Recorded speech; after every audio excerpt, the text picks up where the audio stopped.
Good morning. Today we learn about the life of Aryans. First we learn origin and early settlements of Aryans.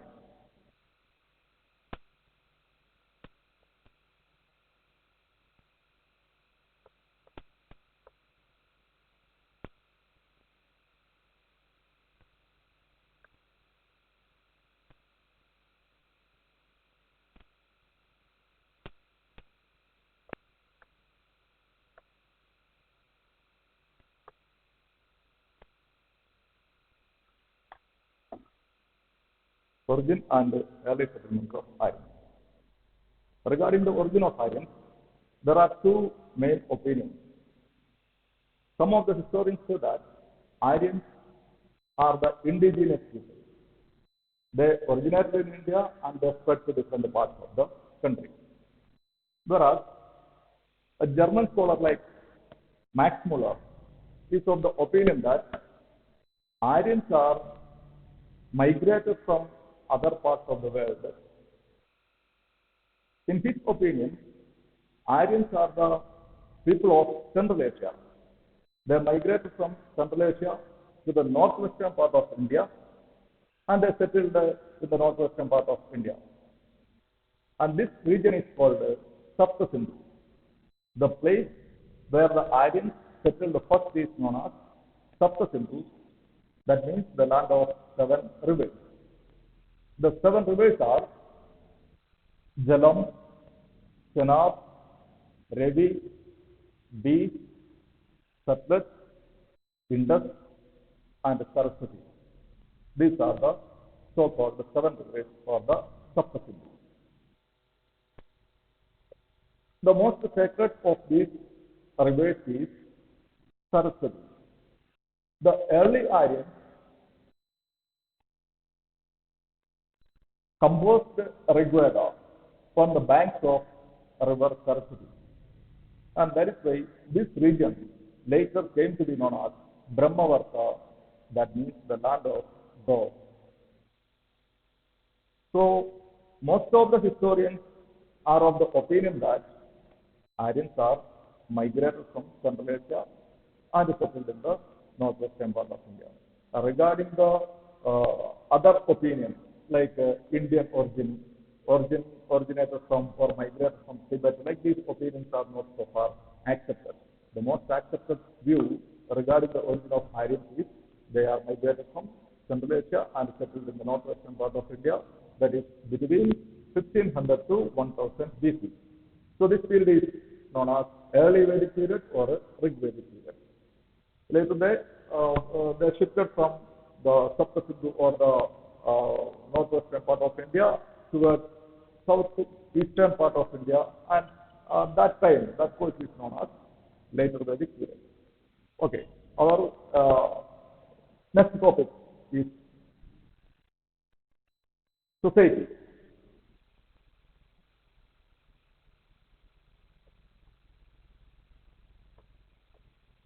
In society, we are mainly learning about the Aryan administrative system. The administrative unit we are going to learn mainly. The Aryan society, there are so many divisions in the Aryan society. Family was considered as the fundamental unit of the society. Basic unit of the society was family, and the family was patriarchal. Eldest male of the family was considered as the head of the family, and he is known as a Kulpati or Grihapati. So many families in a place together formed an administrative unit, a bigger administrative unit that is known as a village. A village is called a gram. So many families together formed a bigger administrative unit that is called a gram or a village. And the head of the village was a gram. Grami was the head of the village. The another more bigger administrative unit was a Visha. Many villages together formed a bigger unit that is called a Visha, and Vishapati was the head of the Visha. and many Vishas together formed a Jana, and a Rajan or king was the head of a Jana. So, regarding the Aryan society, the basic unit of society was family, and many families together formed a village, many villages together formed a Visha, many Vishas formed a Jana. This was the social division or the administrative division of the Aryan society. Next topic is, something more about the Aryan society is there.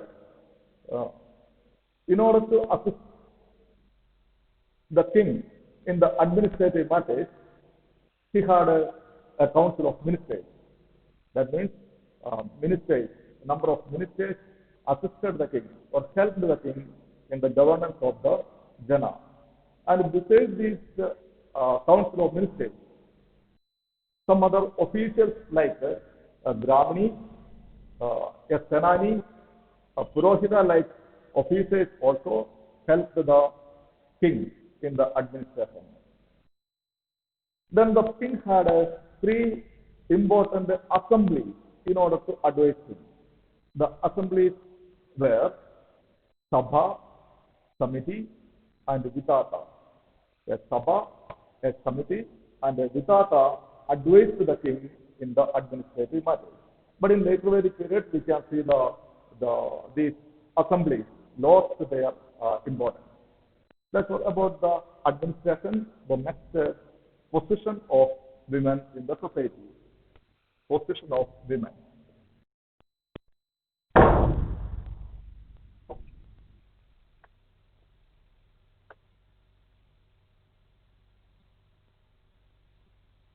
Position of women in early Vedic period as well as in later Vedic period. We can see the women held a high position in the society. They had high esteem in the society. They were respected well in the Rigvedic society. The women had the freedom to participate in the religious rituals and ceremonies along with the men. They had the freedom to possess property. They can own property. Then marriage, the institution of marriage became very sacred. And the women had or the girls had the freedom to choose their husband. There was no practice of child marriage. Widow remarriage was also allowed. The marriageable age for girls was decided at minimum 16 or 17 years age. So thus, women held a high position in the society. They were considered equal with the men. So they were having good place in the society, good position in the society. They are respected very well. But when we go to the later Vedic period, we can see a considerable decline in the status of women. The status of women, the position of women is declining in the later Vedic period. The participation of women was not much needed or much important in religious rituals and ceremonies. They had no freedom to own property. Their right to choose the husband was also taken away. They are deprived from choosing their husband. So many bans were also imposed on women, and so many freedoms enjoyed by the women in the early Vedic period was taken away from them. Thus, we can see in the later Vedic period the status of women declined considerably. So, the main difference between main difference of the status of women in early Vedic period and later Vedic period is in early Vedic period women held a high position and they had a good status in the society, whereas in later Vedic period the status of women declined. There was no equality between men and women. Okay. Then the next topic is class division.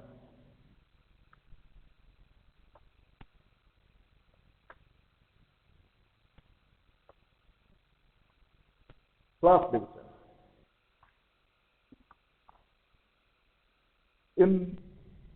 Rigvedic period, we can see no evidence of caste system. Caste system was not at all prevailed in Rigvedic society, in early Vedic period. Of course, we can see division of society, grouping of society we can see. The society was divided into three groups in Rigvedic period. The three groups were the warrior class, the priestly class, and the people. These were the three groups we can see in the Rigvedic period.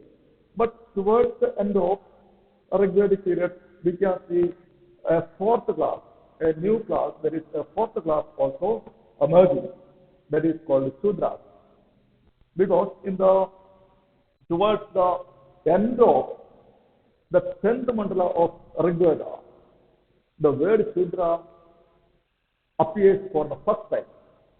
First time the word Sudra appearing in the end of 10th mandala of Rigveda. 10th mandala is the last mandala of Rigveda, or the last part of Rigveda.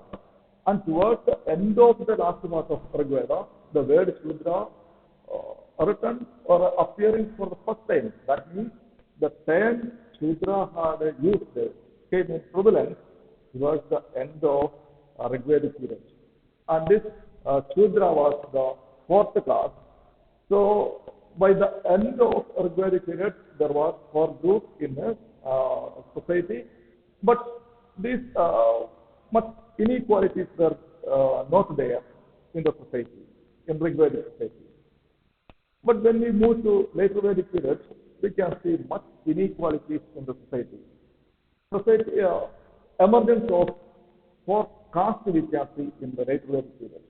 In Rigvedic period, there was no evidence of caste system, but the main difference between Rigvedic and later Vedic society we can see is in later Vedic society there was existence of caste system or emergence of caste system. The caste system, that means the very rigid caste system prevalent in the later Vedic society. Society was divided on the basis of occupation. Occupational class came into being. In Rigvedic society, people engaged in different occupations. So there also occupational classes were there. Society was divided on the basis of occupation, but this division was not the division of the society into caste. Division of society into caste came into being in the later Vedic period only. And this division of society on the basis of caste is known as Varna system. One of the main features of the later Vedic society is emergence of Varna system. Division of society on the basis of division of society into four classes on the basis of occupation is known as Varna system. And these four Varnas or four castes are Brahmins, Kshatriyas, Vaishyas, and Shudras. We can see three classes in the Rigvedic society. In the beginning of Rigvedic society, there are three classes. That is the warrior class, and second the priestly class, third the people. Okay. By the end of Rigvedic period, we can see one more class, that is the Shudras. But in the later Vedic period, we are seeing for castes, they are Brahmins, Kshatriyas, Vaishyas, and Shudras. The people who engaged in religious activities, performing religious rituals and ceremonies, or the priestly class, they came to be known as the Brahmins. The people who engaged in the performance of religious rituals and ceremonies came to be known as the Brahmins. The warrior class, Rigvedic society, there was warrior class who engaged in fighting and warfare, and the ruling class, they came to be known as the Kshatriyas. So the occupation of the Kshatriyas was run the administration or govern the territory and to wage war, fighting. This was the main occupation of the Kshatriyas. And the Shudras and Vaishyas, third class is Vaishyas. Vaishyas engaged in business, agriculture, and other professions were also done by the Vaishyas. Business and agriculture was the main occupation, and some other professions were also done by the engaged in Vaishyas engaged in some other occupation also. And the Shudras were the last section of the society, and they served all the other three sections of the society. The profession or the job, the work of the Shudra was to serve all the other three sections of the society. That means the Vaishyas came to be known as the lowest class in the society, and the other three were considered as the upper class. And that is why the Vaishyas status was very bad. Later they considered as the untouchables, and like, okay, their situation was not, their position was not good in the society. But when we go to the early Vedic period, there was much freedom in the society. People enjoyed much freedom, but in later Vedic period, the freedom of the people decreased. Early Vedic period, people had freedom to choose their occupation, but later Vedic period, there was no freedom to choose their occupation. This later Vedic period, occupation became hereditary. That is one of the main features of the later Vedic society. Or after the emergence of caste system, occupation that became traditional or hereditary. Hereditary, that means if the parents are various, then the children also should be various. They cannot become, or they cannot go and perform the religious rituals or ceremonies. They cannot engage in farming. They cannot do business. They have to follow the same occupation of their parents. So that is hereditary, or there was no freedom for the people to change their occupation or to choose their occupation in the later Vedic period. But in early Vedic period, people had the freedom to choose their occupation. There was no ban in engaging in any occupation. Anyone can choose their occupation as their choice. And the best example is also given in the Rig Veda. In Rig Veda, there is an excerpt, and it says that I am a poet. My father is a physician, and my mother grinds corn on stone. Being of the same family, we are engaged in different occupations. See, here we can see members of family, three members of family. I am a son. The child, I am a poet. The child, son or daughter, is a poet. Whereas father is a physician, a doctor, and mother grinds corn on stone. He is grinding corn. He is doing the household jobs and grinding corn. So, being the members of the same family, these three members are engaged in different occupations. That means there was no restriction on choosing the profession or job in the early Vedic period. But in later Vedic period, this was not possible. People could not choose their occupation. If whatever may be the occupation of the parents, that should be followed by the children. So that's all about the class division. And our next topic is ashrama system. Ashrama.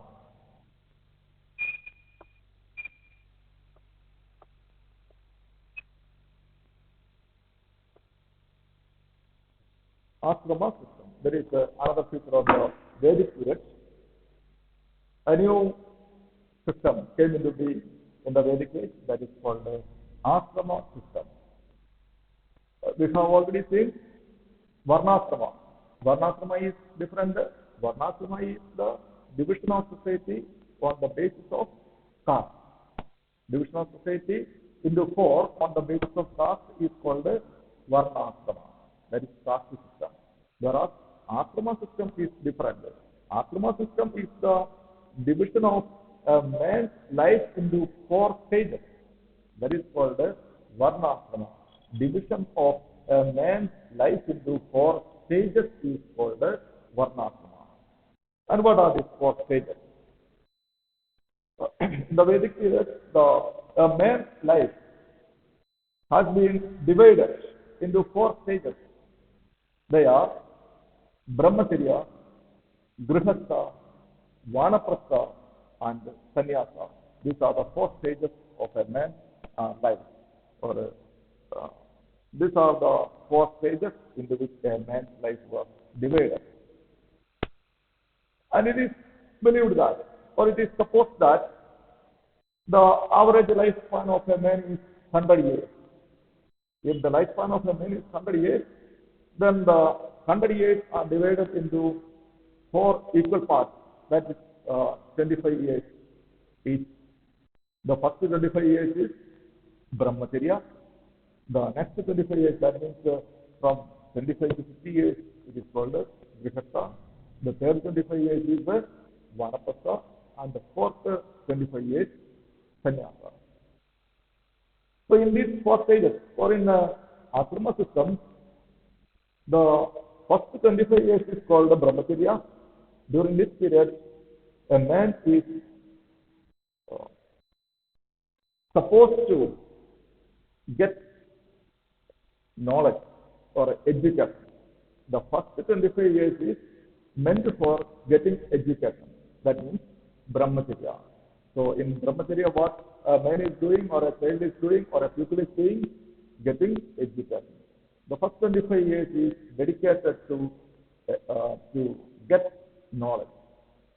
And during this time, he is going to a guru and getting knowledge. And the next 25 years, that means 25 to 50 years, from 25 years to 50 years, the next stage starts, and that is called Grihastha. In Grihastha, a man getting married and leading a family life. He leads the family, he takes care of the children and the partner. So that's the second stage or second ashrama called Grihastha ashrama. A man leads family life, and it ends by the age of 50 years. And from 50 years to 75 years, the third stage starts, that is called Sannyasa, Vanaprastha. Vanaprastha, in this stage, a man renunciates everything. The worldly life, he gives up the worldly life and engages into spiritual life and philosophical thought. The third stage called Vanaprastha, a man gives up all the worldly life and engages into spiritual thoughts and philosophical thoughts. And the fourth stage starts from 75 years and ends by 100 years. And the fourth stage, a man gives up everything. Whatever he possesses, he gives up everything.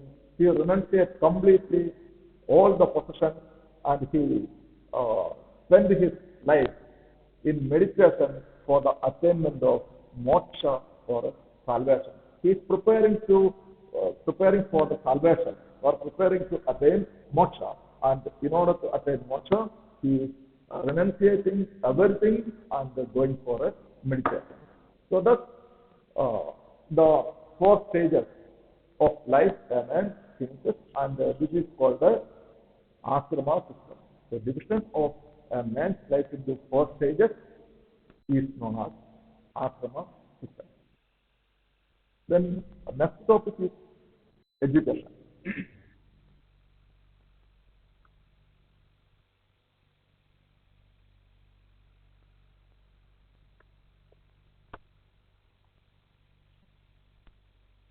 Education. Regarding education, in both stages, Rigvedic and the later Vedic periods, education was Gurukul system of education. In Vedic age, both ages, Gurukul system of education was prevalent. Gurukul system means there was no public educational institution. There was no schools or college. In public education institutions were not there. And the educational institution that was private, and that was also the house of the teacher. House of the teacher was the educational institution. And here, in Gurukul system of education, there was no teacher and there was no student. Rather, the teacher was called a Guru and the student was called a Shiksha. So, Guru-Shiksha relationship was prevalent in Gurukul system of education. In Gurukul system, the child who wants to get education goes to the house of Guru and stays with the Guru, helps the Guru in his household work, helping him to do his household work and serving him, and in return to that, the Guru gives education to the disciples or to the Shikshas. So, a number of Shikshas are coming to the house of Guru, and Guru is imparting education. They live as a family. They live as a family. This Guru and the Shiksha live as family. The teacher and the disciple together live as a family, members of the same family. And there was hardly any vacation to these children. And then most of the year, they spend their life with the Guru. Very few times only, or less time. Very less time only was given for them to go and meet their parents. And in Gurukul system of education, the main subject taught in Gurukul system of education were Vedas, Puranas, grammar, mathematics, ethics, martial arts. So these were some of the main subjects taught in the Gurukul system of education. And after the completion of education, the disciple used to give a gift to the Guru. And this gift is known as a Guru Dakshina. By giving a Guru Dakshina to the Guru, the Gurukul system of education ends. That means at the end of the education, the disciple gives a Guru Dakshina to Guru and the Guru gives all the blessings to the disciple. So that's the Gurukul system of education ends. Then the next topic is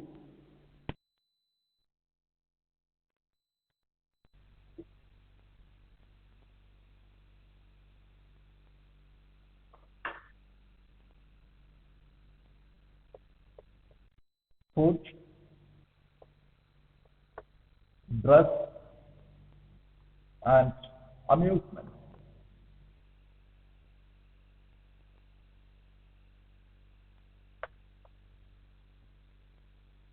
The next topic, food, dress, and amusement of the Aryans.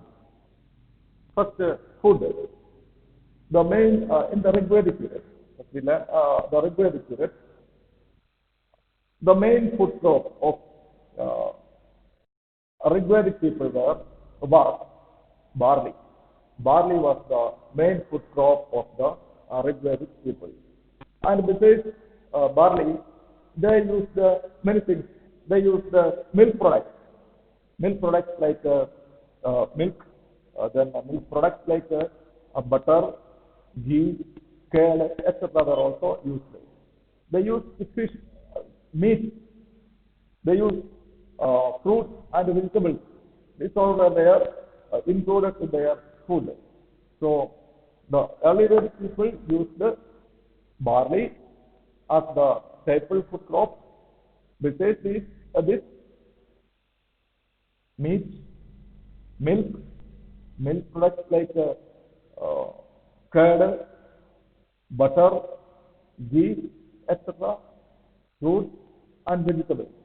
These were some of the main food items used by the early Vedic people. Later Vedic period, the consumption of meat reduced. But they used the meat in later Vedic period also. But the thing is, consumption of meat was bit less in the later Vedic period. And the rest of the things they used in later Vedic period also. Then next, the dress of the people. Aryans' dress style was very simple. They used mainly there was two pieces of cloth, three pieces of cloth were there. The main two pieces of cloth were to cover lower body, one piece was there, and to cover the upper body there was another piece of cloth. So mainly two pieces of cloth were there. Uh, as I explained, the one piece of cloth used to cover the lower half of their body, lower part of their body, and that is called a vasa. Vasa, that means a dhoti. A dhoti or a vasa was used to cover the lower half of the body, and to cover the upper half of the body, they used a shirt. That is called a vasa. The the piece of cloth used to cover the lower part of the body is called a nibi. It is not a vasa. That's a mistake. The piece of cloth used to cover the lower part of the body was called a nibi or a dhoti, and the piece used to cover the upper part of the body is called a vasa. And a loose piece of cloth was worn above this vasa. That is called adivasa. So vasa and adivasa, and men used to wear turban also. And the men used to have long hair also. And besides this, both men and women were fond of wearing ornaments. They wore ornaments like rings, earrings, necklaces, anklets, armlets, like these jewelry or ornaments were also worn by these Aryan people. And most of these ornaments were made of gold, silver, ivory, and precious stones. The main metals or the main these ornaments were made of gold, silver, ivory, and precious stones. And the next one is amusements of the Aryans. The main amusement of Aryans were chariot race, horse race, hunting, fishing. Besides this, they were fond of singing, dancing, playing musical instruments. They played musical instruments like mridang, lute, lyre, like these musical instruments also played by the Aryans, and they engaged in competitive sports. They engaged in gambling. They enjoyed the festival. So these were some of the main amusements and entertainments of the Aryans. Then next one is okay. One more thing is there regarding the food. In early Vedic period, I told early Vedic period the staple food crop was barley, but in later Vedic period they used rice also. They cultivated rice. This is the later Vedic period. Early Vedic period, the staple food crop was barley, but they started the cultivation of rice in later Vedic period, and the rice was the staple food crop of the Aryans in the later Vedic period. Okay. Next one is religious belief, religion.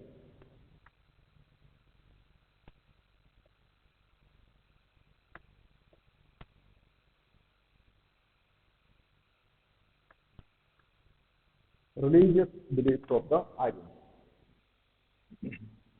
Aryans worshipped so many gods. A number of gods and goddesses were worshipped by the early Aryans. Regarding the religious beliefs, a remarkable, talkable change is there in Rigvedic and later Vedic period. So in Rigvedic period, Aryans worshipped a number of gods and goddesses. They worshipped the forces of nature, and they had given human and animal attributes to these gods. Human and animal attributes were given to the gods. Forces of nature was worshipped as gods, and some of the important gods were Indra was one of the most important god of the Aryans. The most important god of the Aryans was Indra, and Indra was considered as the rain god. He is responsible for bringing rainfall. And he was the god of heaven. The most important god was Indra. The god next in place was Agni. Agni or fire god was the next important god. And the importance of Agni is, Agni was considered as a mediator between man and God. And mediator, the prayers and the sacrifices, everything of man was reached to God through Agni. That means the smoke coming out of the fire that goes upward and reaches to God. That's the wishes and the prayers and the sacrifices, everything is reaching to God. So the next important god was Agni. Agni was the fire god. And the third most important god was Varuna. Varuna was the god of water. And because this Indra, Agni, Varuna, some other important gods were Vayu, god of wind, Surya, Rudra, Yama, like these gods were there. And besides these gods, the early Aryans worshipped the female deities also. Goddesses were also worshipped by the Aryans. Some of the important female deities were Usha, the most important female deity, Usha. Usha was considered as the god of dawn, morning. The next one was Aditi, Ratri, Dishana, Aranya. These are some other important goddesses worshipped by the Aryans. But by the beginning of later Vedic period, importance of this early Vedic gods decreased. New gods came into being. And the gods like Brahma, Vishnu, Shiva, like new gods came into being or worshipped by the people. As a result, the early gods, the Rigvedic gods, lost their importance. When with the emergence of this new gods, like Brahma, Vishnu, Shiva, a new concept also came into being, like karma, new principles, karma, dharma, moksha principles also came into being. When new principles came into being, new gods came into being, the priestly class, they associated all the religious practices with some rituals and ceremonies. The importance of rituals and ceremonies increased. When the importance of rituals and ceremonies increased, the importance of priests also increased. Because the presence of priests was very essential in order to perform any rituals or a ceremony. That's why during later Vedic period, the importance of priests increased. As a result, the Brahmin status increased considerably. The priests belonged to the Brahmin caste, and thus the importance of the Brahmins increased considerably during later Vedic period because of the association of so many rituals, so many ceremonies and sacrifices with the religious beliefs. That's all about a religion of Vedic people. Regarding economy.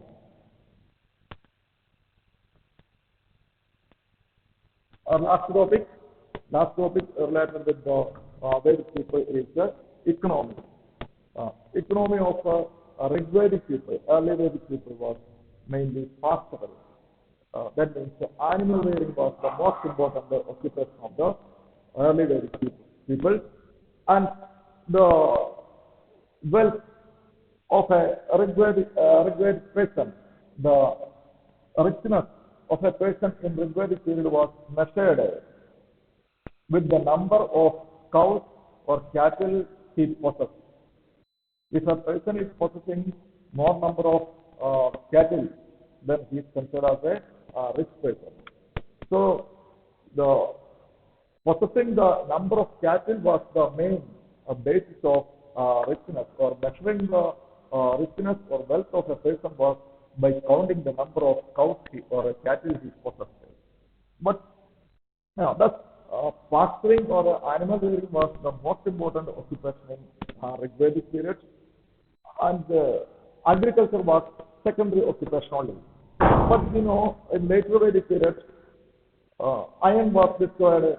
The discovery of iron was, or the Aryans used iron-made tools and implements by around 1000 BC, And with the invention of discovery of this iron, they started the use of iron-made tools and implements. And these iron-made tools and implements were more stronger and harder and sharper. And with the use of these iron-made tools and implements, they started to cultivate. It produced much changes in the agriculture. It increased the agriculture production, and agriculture was also made much more easier. So in later Vedic period, mainly because of the use of iron, in later Vedic period, the agriculture became the primary occupation of the people, and animal rearing became the secondary. Okay. Early Vedic period, animal rearing was the primary occupation and agriculture was the secondary occupation. Whereas in later Vedic period, we can see agriculture becomes the first, the primary occupation of the people, and animal rearing is the secondary occupation. And with the discovery of this iron, or the emergence and use of iron for various purposes, so many new occupations also started. Spinning, weaving, tanning, carpentry, they're making tools and weapons, or ornaments making. Like these, so many other new occupations, arts and crafts were also developed in later Vedic period. Agricultural production increased drastically.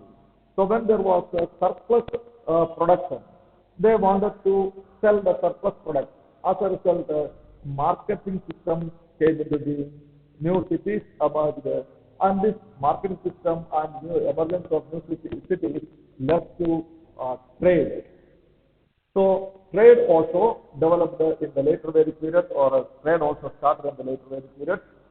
But the trade was mostly carried on through barter system. It is believed that the Aryans introduced some sorts of coins, but they used the barter system for carrying on their trade. So that's all about the life of Aryans, and our lesson is over regarding the source of Aryans. We learned the source of Vedic period. We learned in the previous class, and today we learned more about the Aryan society and their social life. So the lesson about Aryans is over.